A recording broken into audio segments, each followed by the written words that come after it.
akan ada bot otomatis ya, bahwa aplikasi tersebut legal apa ilegal. Assalamualaikum warahmatullahi wabarakatuh. Selamat datang kembali dengan saya Bang RG. Apa kabar teman-teman semua? Semoga dalam keadaan sehat walafiat dan semua permasalahannya dipermudahkan oleh Allah Subhanahu wa taala. Amin ya rabbal alamin. Tetap semangat menjalani aktivitas ya. Meski saat ini mungkin dari teman-teman masih ada yang diteror oleh DC pinjaman online ya. Saya sering ingatkan jangan terlalu direspon ya, apapun bentuk-bentuk dari DC pinjol, baik yang dari legal maupun yang ilegal ya, karena itu sangat mengganggu sekali aktivitas kalian. Yang legal jika ada uang silakan minta negosiasi, bayar pokoknya saja, jadi abaikan saja dulu. Yang ilegal nggak usah direspon lagi ya, bila perlu blokir nomor-nomor yang masih melakukan penagihan. Jadi jangan direspon, itu musuhnya ya. Jadi jika kalian terus merespon, maka mereka akan terus ya melakukan penagihan. Untuk yang daftar kontaknya yang dihubungi dari pinjol ilegal ya, kalian klarifikasi ya. Jangan tidak klarifikasi, agar daftar kontaknya tahu nanti ya, segera memblokir dari pinjol ilegal tersebut ya.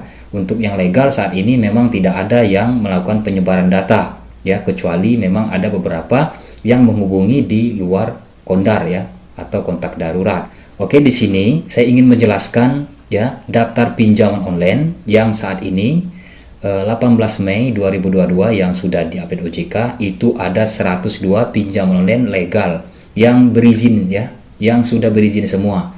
Karena banyak dari teman-teman itu masih bingung ya, mana yang legal, mana yang ilegal. Sebenarnya sangat mudah sekali. Teman-teman bisa cek ya melalui WhatsApp OJK. Ya, coba teman-teman lihat di layar. Nah, di sini ya, bisa teman-teman set ya WhatsApp-nya di sini, nomornya 081157157157. Nah, jadi dicek saja. Di sini kita contohkan pinjaman Julo ya.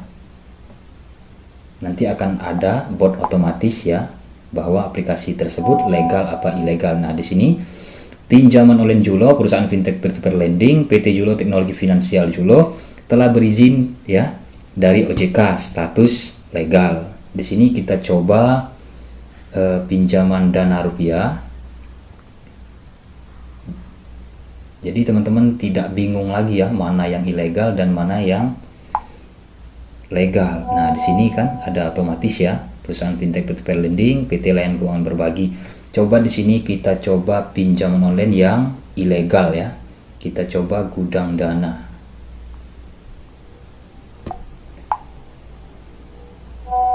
Nah, di sini ya, fintech gudang dana tidak terdaftar. Coba kita tunai cepat. Nah, untuk mudah teman-teman bisa mengeceknya melalui WhatsApp ya. Ini mudah sekali dalam pengecekannya. Dan di sini bisa juga teman-teman cek ya di link situs resmi OJK di sini ya, di situs resmi. Nah, di sini bisa teman-teman buka ya browsernya atau Chrome yang biasa digunakan. Di sini OJK ya, OJK. Nah, di sini ada ya OJK Go ya, ID Fintech seperti itu ya. Nah, terus diklik saja. Nah, pencariannya. Nah, teman-teman bisa melihat di sini daftarnya ya. Klik saja yang ini. Ya, penyelenggara fintech peer-to-peer lending ya di 22 April 2022. Ini update terakhir ya, ada 102 pinjaman online. Jadi selain ini dipastikan ilegal. Nah, di sini ya, teman-teman bisa melihat. Nah, di sini ada 102 ya. Nah, 102. Jadi begitulah cara pengecekannya ya, sangat mudah sekali. Dan saya ingatkan kembali kepada teman-teman yang saat ini dikirim somasi ya sama pinjaman online. Jangan takut, jangan panik, itu hanyalah surat gugatan atau surat peringatan ya, tidak akan proses ke hukum ya. Banyak kok teman-teman yang gagal bayar, menurut saya ada udah tahunan, itu nggak ada yang dipidana. Jadi hukum pinjam online itu hukum perdata ya, bukan pidana. Nah, dan untuk masalah DC, misalnya akan diproses perdata ke pidana karena Anda tidak ada etikat baik, karena ada pemalsuan data, itu nggak usah direspon ya, diabaikan. Tidak ada di sini pemalsuan data ya. Kalian menggunakan KTP yang real ya, data yang real. data asli, KTP asli. Jadi tidak ada pemalsuan data. Jadi apapun yang dikirim DC pinjol tersebut, ya, jangan panik dulu, ya. Coba dipahami dulu apa isi dari chat tersebut, ya. Jadi jangan tiba-tiba langsung panik, ini gimana ini, ingin proses hukum ini. Jadi itu saya harap teman-teman itu selalu tenang, ya.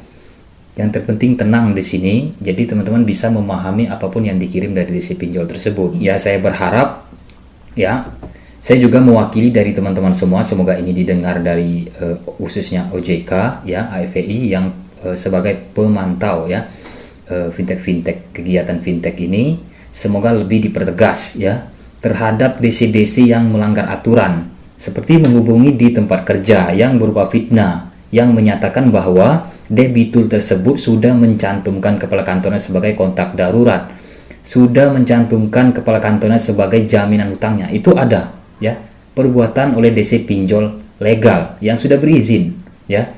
Jadi OJK hanya menyarankan pinjamlah pinjol di OJK yang sudah berizin di Otoritas Jasa Keuangan, ya. Begitupun AFPI sebagai pengawas fintech mereka tidak begitu, ya, tidak begitu memperhatikan bagaimana, ya, bagaimana apa yang sudah dilakukan oleh DC pinjol legal tersebut dalam melakukan penagihan.